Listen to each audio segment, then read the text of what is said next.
नमस्कार, मैं अर्चना तिवारी आप सभी का स्वागत करती हूं दराज धर्म पर। अफ़गानिस्तान में जो हुआ वो बड़ा ही दुखदयनीय है, लेकिन इसके ऊपर वॉर अगेंस्ट टेररिज्म ये बिट्टा सर का कहना है, ये बिट्टा सर का मानना भी है और ये बिट्टा सर का जीना भी है। ये जीते हैं वॉर अगेंस्ट टेररिज्म पर। आइए इनसे बातचीत करते हैं, समझते हैं कि अफ़गानिस्तान पे तालिबान का जो कब्ज़ा हुआ है भारत पे किस तरीके से असर पड़ेगा और क्या रणनीति जो है वो भारत को बनानी पड़ेगी। और एक और इस बीच आपको मैं खबर दे दूं, योगी आदित्यनाथ जो यूपी के मुख्यमंत्री हैं, उन्होंने तुरंत एक्शन लिया और देवबंद में एटीएस के हेडक्वार्टर की तैनाती कर दी। सर, आपका बहुत बहुत स्वागत है हमारे चैनल पर। वंदे मातरम। आपसे मैं सिंपल पहला सवाल ये पूछूंगी, कितना गंभीर है ये मामला? हिंदुस्तान के लिए गंभीर नहीं, पूरी दुनिया के लिए गंभीर है। उसामा बिन लादेन इतना बड़ा आतंकवादी, दुनिया की इतनी बड़ी शक्ति और ताकत, और अमेरिका में जाके प्लेन को उड़वा करके पूरे क्रैश कर दिए। 11 सितंबर की घटना हुई, तबाही मचा दी, पूरी दुनिया हिल गई जी। और उसके बाद हम कहा तालिबानी हमला, तालिबान की नीति, किसी पे अत्याचार होता है। आज जब काबुल के अंदर बंदूकें, rocket launcher, Rashtrapati Bhavan, governor house, उनकी पार्लियामेंट जिस तरीके से बंदूकें लेके छाए में बैठे हुए हैं, हिंदुस्तान इसको खतरा ना समझे, पूरी दुनिया खतरा समझे। बिल्कुल। आज हम कितने खुशकिस्मत हैं आज कि हमें नरेंद्र मोदी जैसा योद्धा मिल गया। उसकी पॉलिसी ने 75 साल की कैंसर की बीमारी को उखाड़ करके फेंक करके वहाँ 370 धारा हटा दी और कश्मीर को आज़ाद, पूरे देश को आज़ाद कर दिया। बाई द वे 370 धारा ना हटी होती तो आज कहाँ हम खड़े होते? सवाल है बहुत बड़ा, क्योंकि तालिबानी वो एरिया, उस एरिया में आना जाना, क्या हम आज के टाइम पे 370 धारा हटा पाते जी? याद रखें हिंदुस्तान के लोग, याद रखें दुनिया में बैठे हुए लोग, याद रखें हिंदुस्तान के हिंदू, मुस्लिम, सिख, ईसाई, जिन्होंने इस धरती के अंदर अपना, उनके बुजुर्गों ने खून बहाया था। हिंदू हो हिंदू की बात ना करे, सिख हो सिख के लिए बात ना करे, मुसलमान हो और मुसलमान के लिए बात ना करे। बात करे तो आज अपने देश की, आज अपने तिरंगे झंडे की, आज आने वाले वक्त में अपने भारत की बात करे। अगर ये गंदी नीति को सोचने की कोशिश करेगा, इस चीज़ को लेके अगर को खुश होगा, जो बड़े बड़े चैनलों पे मैं डिबेटों में देख रहा हूँ, तो याद रखना ये किसी के लिए भी नहीं अच्छा होगा, किसी मज़हब और कौम के लिए अच्छा नहीं होगा। जो काबुल के अंदर जुल्म किया जा रहा है तालिबानियों की तरफ से, छोटे छोटे बच्चों के ऊपर, छोटी छोटी बेटियों के ऊपर, बाग के बेटियां आ रही हैं, कालक पोची जा रही है, तबाही आ चुकी है, मानवता का कत्लेआम हो चुका है, मानवता का कत्लेआम हो रहा है। प्लेनों के अंदर किस तरीके से लोग घुस रहे हैं अपनी ज़िंदगियों को बचाने के लिए, इसलिए बचाने के लिए घुस रहे हैं। दुनिया बदलती है, कब्जे होते हैं, ये पुराने इतिहासों के टाइम पे होता था, पर ऐसा नहीं है कि बंदूकों के साए में महिलाओं की इज्जत तबाह हो जाए। और उस वक्त हिंदुस्तान के अंदर चैनलों के अंदर, डिबेट के अंदर मुसलमान भाई की बात करेगा, ये देश के लिए खतरा है। हमें एक भारतीय, एक हिंदुस्तानी, अपना संविधान, अपना कानून, उसकी बात करनी होगी। हर हिंदू, हर मुसलमान, हर सिख, हर ईसाई, अगर हम एक दूसरे की फेवर करेंगे तालिबानियों की, हिंदुस्तान में रह करके, हिंदुस्तान, कोई हिंदुस्तान का सच्चा हिंदुस्तानी उसको माफ़ नहीं करेगा। और आज उजागर हो रहे हैं वो लोग, चैनलों के अंदर हिंदुस्तान के लोग उजागर हो रहे हैं, वो नहीं समझ पा रहे, हम उनको वाच कर रहे हैं, हम उनको देख रहे हैं। अरे आप, इतना बड़ा कहर, मानवता का कत्लेआम, बहनों के सुहाग उजड़ रहे हैं, बच्चों को छोड़ा जा रहा है, बच्चों को छोड़ के जा रहे हैं। अरे आपकी कहाँ इंसानियत मर चुकी? चैनल में बैठने वाले, डिबेट करने वाले, हिंदुस्तान के अंदर तालिबानियों की फेवर करने वाले, आप खुश होते हैं? आप क्या ये कहना चाहते हैं कि हिंदुस्तान में कल को तालिबानी आएगा, मार मार भगाएंगे? आज राफेल, आज तोपें, आज टैंक, हम लड़ना नहीं चाहते किसी से। अगर हमारे हिंदुस्तान की तरफ को देखेगा ना, आंखें निकाल लेंगे, उखाड़ करके क्या फेंकना वहीं मार मार डेरेंगे। हमने कभी दखल नहीं दिया। आज हिंदुस्तान का प्रधानमंत्री नरेंद्र मोदी है। हिंदू, मुसलमान, सिख, ईसाई, इसकी बात नहीं होनी चाहिए। मेरी तरह मैं सरदार हूँ, पर गर्व से कहता हूँ पहले हिंदुस्तानी हूँ, एक भारतीय हूँ। और सबको कहना होगा जो भी हिंदुस्तान में रहता है, मैं भारत माँ का नमक खाता हूँ, मैं भारतीय हूँ, हिंदू हो, मुसलमान हो, सिख हो, ईसाई हो। अरे अपने देश के साथ हम लोग धोखा कर रहे हैं इस वक्त। जो तलिबानी की मदद करेगा, जो तलिबानी के लिए हिंदुस्तान में चैनल के अंदर डिबेट के अंदर फेवर करेगा, वो मुल्क का गद्दार है, वो हिंदुस्तान का गद्दार है। मैं दावे से कहना चाहता हूँ। ठीक है बेटा सर, दूसरा सवाल मैं आपसे ये पूछूंगी, जिस तरीके से इस बात को नैरेटिव सेट किया जा रहा है कि तालिबान में जिस तरीके से हुआ, तालिबान ने जिस तरीके से कब्ज़ा किया, वहाँ की फ़ौज ने, अफ़गानिस्तान की फ़ौज ने बिना लड़े ही आत्मसमर्पण कर दिया, तो क्या एक तरीके से ये दिखाने की कोशिश की जा रही है कि भारत में खतरा है और कहीं ना कहीं भारत को भी डर के रहना चाहिए? जो लोग इस बात को नैरेटिव सेट कर रहे हैं उन लोगों के लिए क्या कहेंगे बेटा सर? मरते मर जाएंगे ये हिंदुस्तान की फौज, जो हिंदुस्तान का प्रधानमंत्री नरेंद्र मोदी योद्धा। बीजेपी के होंगे, हमारा इससे कोई तल्लुक नहीं। हमें हिंदुस्तान से मतलब, हमें प्रथम राष्ट्र से मतलब है, जो देश की सीमाओं की रक्षा करे। अरे चाइना जैसे कंट्री के हमने छक्के छुड़ा दिए, पाकिस्तान की आज बोलने की हिम्मत नहीं। हम किसी को छेड़ते नहीं, अगर हमें को छेड़ेगा तो हम छोड़ते नहीं। हम डरेंगे? नरेंद्र मोदी जी के होते हुए डरेंगे?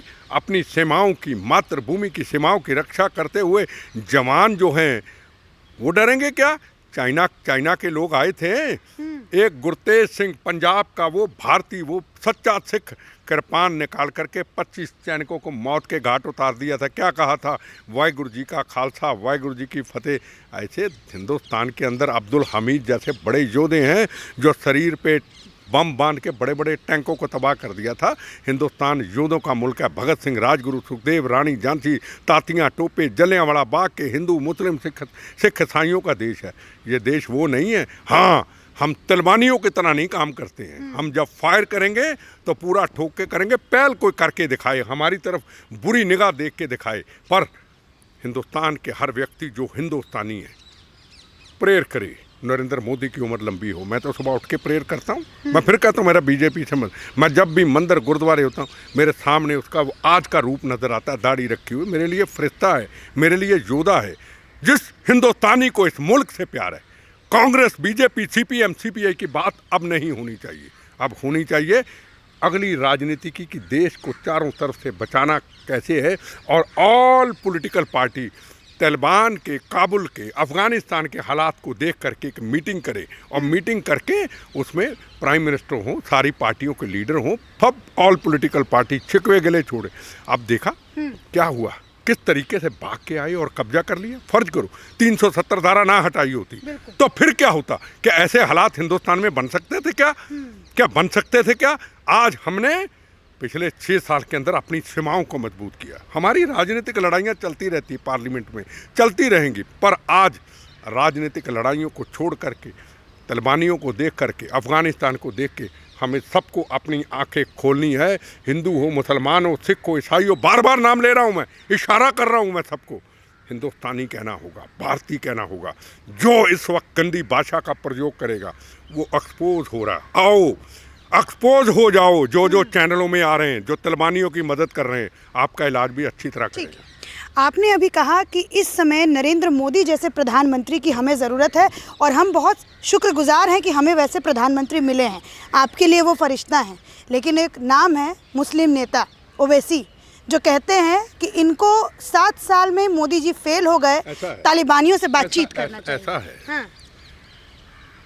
आप क्या कहते हैं? ओबीसी, मैं उसको एबीसी कहता हूँ, मुझे नाम लेना नहीं आता। ओवैसी, ओसी, ओबी, मैं एबीसी, ओबीसी ऐसे कहता हूँ मैं। हाँ। है ना? देखो, ये आपके चैनलों की जो काम है कि ऐसे को चढ़ाते हैं। उसने ये कहा, हाँ। औकात क्या है उसकी, मैं पूछना चाहता हूँ। औकात क्या है? 2 सीट हिंदुस्तान में, 2 सीट पूरे देश में घूमता है, हैं? मुसलमान की बात करता है। अरे हिंदुस्तान की बात करना भाई, दूँ हिंदुस्तान। उसके भाई ने कहा था ना किसी स्पीच के अंदर, हाँ। अगर मुझे आधा घंटा दे दो तो मैं दुनिया के अंदर पूरे हिंदुस्तान के जलजला मैं मचा दूंगा, मैं सबका करे। गुरु तेग बहादुर, हिंद की चादर, गुरु गोबिंद सिंह महाराज, उनके साहबजादे वो जोधे महाराज रंजीत सिंह, हरि सिंह नलुआ, जिनसे काबुल कंधार तक हाँ, माएँ कहती थी नलुआ आ गया बच्चे, नलुआ आ गया सो जा, हाँ, ये कहती थी। ये वो है, वो इतिहास को मत डराओ। जो हिंदुस्तान है, हिंदुस्तान की मेरी तरह बात करो। जी। हिंदुस्तान, आपको मैं पूछ रहा हूँ, आप मुझे क्या मानते हैं? क्या मानते हैं आप मुझे? भारतीय? जी, भारतीय। भारतीय। मुझे मिस्टर भारतीय- बिट्टा भारतीय। भारतीय मानते हैं। यही मेरी सब कुछ अवार्ड है, हाँ, यही मेरी ताकत है, यही मेरी शक्ति है। तो दूसरा क्यों ना कहे? दूसरा ओबीसी एबी को क्यों ना कहे जे भारतीय? रोज जाके आग लगानी, इनका काम आग लगाना, इनका कोई असर इन पे नहीं है। हम सीमाओं को, हम सुरक्षा व्यवस्था को हर तरीके से मजबूत बैठे हैं। छेड़ेंगे किसी को नहीं, किसी ने छेड़ा तो हम छोड़ेंगे नहीं। ठोकेंगे बुरी ठोकेंगे, तरीके से। मार मार के ठोकेंगे, जैसे कश्मीर में ठोकते हैं ना। हाँ। ठोकते हैं ना, एक चलाता 100 चलाते। हाँ। जो थे वहाँ किया था पठानकोट दीनानगर में, हाँ। घटना की थी। एक चलाई थी, आज तक 100 चली। ठाड़ ठाड़ ठाड़ ठोकते हैं। आज तिरंगे झंडे का अपमान नहीं होता। देखा अभी लाल 15 चौक पे, अरे हाँ। 15 अगस्त गली गली तिरंगा हिंदू मुस्लिम सिख ईसाई का लहराता है। पहले क्या था? 2 साल पहले पाकिस्तान जिंदाबाद, हिंदुस्तान के खिलाफ नारे, तिरंगे झंडे का अपमान। ये हमारी ताकत, ये हमारी शक्ति, ये किसने दी है?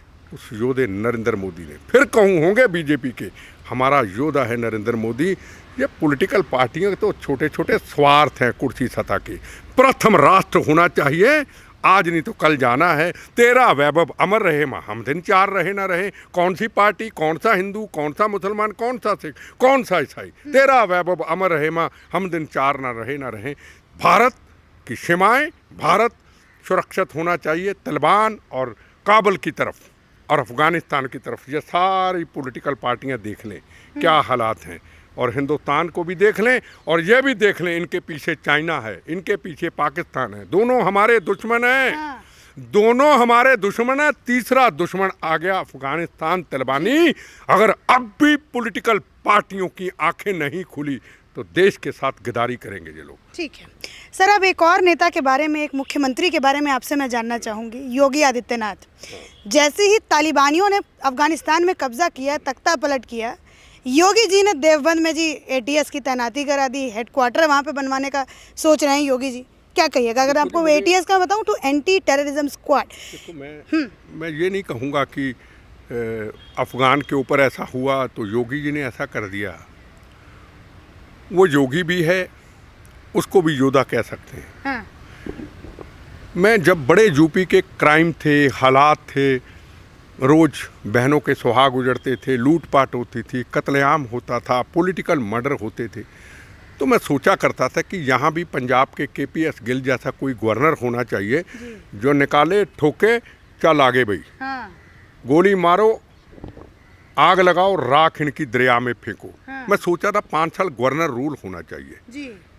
पर आज हमें राजनीतिक योगी भी मिल गया, संत भी मिल गया, और एक आतंकवादियों के लिए, क्रिमिनल लोगों के लिए, पॉलिटिकल मर्डर करने वालों के लिए तानाशाह भी मिल गया। हाँ। ठीक। सबसे बड़ी बात है, यूपी के अंदर मायावती को वोट क्यों मिलता था? वो करप्ट थी, वो लूटती थी। उसका एक था कि ये क्राइम पे कंट्रोल करती थी और सरकार बना लेती थी। आज तो लूटपाट भी नहीं है। 50 साल का बिगड़ा हुआ माहौल यूपी का, और योगी जी ने उसको बिल्कुल शांति की तरफ ले आए। हाँ। मैं कहता हूँ ये गठन देवगन में ही नहीं, पूरे जहाँ जहाँ क्राइम की जगह है वहाँ अलग अलग इनको बना देने चाहिए, इनके कैंप बना देने चाहिए, ताकि कभी भी ज़रूरत ऐसी हो तो बंदूक लेके हमारा जवान 6 फुट के ऐसे खड़े होकर 36 इंच की छाती लेके खड़े हो जाएं। आप देखो यूपी के अंदर क्राइम है नहीं है ना? आया, चल, थक, चल। तो बाकी स्टेट भी ऐसा अपनाएं। योगी ने यूपी को ठीक किया, तो जो भी किया है वो उनके कदम, हर कदम अच्छे हैं। मैं तो उनके आगे सिर झुकाता हूँ। ठीक। अब आखिरी सवाल मैं बिट्टा सर आपसे ये पूछूंगी, कश्मीर पे इसका क्या असर पड़ेगा? कश्मीर पे अगर मैं 370, आपने कहा कि अगर ये गवर्नमेंट नहीं होती तो शायद 370 कभी रिवोक नहीं होता, कभी 370 हटता नहीं, और ना ही इस बार के 15 अगस्त में जिस तरीके से लाल चौक पे, जिस तरीके से तिरंगा पूरा लहराया, जिस तरीके से पूरा अच्छे से आज़ादी का पर्व वहाँ पे मनाया गया, तो ये तालिबानी की इस हरकत के बाद कश्मीर पे क्या असर पड़ेगा? कोई गंभीर असर कि नहीं? देखो असर तो पड़ेगा। जो मैं टेलीविज़न के अंदर डिबेट के अंदर कश्मीर के कई जो पॉलिटिकल पार्टियों के जो मेरे कई दोस्त भाई जिसको मैं कह सकता हूँ, वो डिबेट के अंदर बड़े उनके चेहरे जब देख रहा हूँ मैं, बड़े खुशी चेहरे नज़र आ रहे हैं। बहुत खुश चेहरों से पता चल जाता है कि दूसरा पाकिस्तान बन गया ऐसे एकदम। अरे इनकी ऐसी की तैसी दूसरा पाकिस्तान बन गया, को आके तो देखे। ये बिल्कुल आपने सही कहा। भाई देखो खतरा तो है जी, पर हम तैयारी इतने हो चुके हैं कि हम दिल्ली से ही अपना काम कर सकते हैं, हमें को करने की ज़रूरत ही नहीं है। पर हिंदुस्तान की पॉलिटिकल पार्टियों को एक होना होगा। फिर कहूँगा हिंदू मुसलमान सिख ईसाई हिंदुस्तान में रह के उसके सच्चा भारतीय बनना होगा, ये मैं कहना चाहूँगा। जो नहीं होगा ना सही, हम तो मातृभूमि की सीमाओं की रक्षा के लिए नरेंद्र मोदी जी, हमारी सेनाएं बिल्कुल तैयार खड़ी हैं। हम जंग जुंग लड़ाई के बहुत खिलाफ हैं। फिर कहूँ एक चलाएगा 100 ठोकेंगे, मार मार के मार देंगे, उसी 100 गोली चला के मार देंगे हमको। आए तो सही कोई।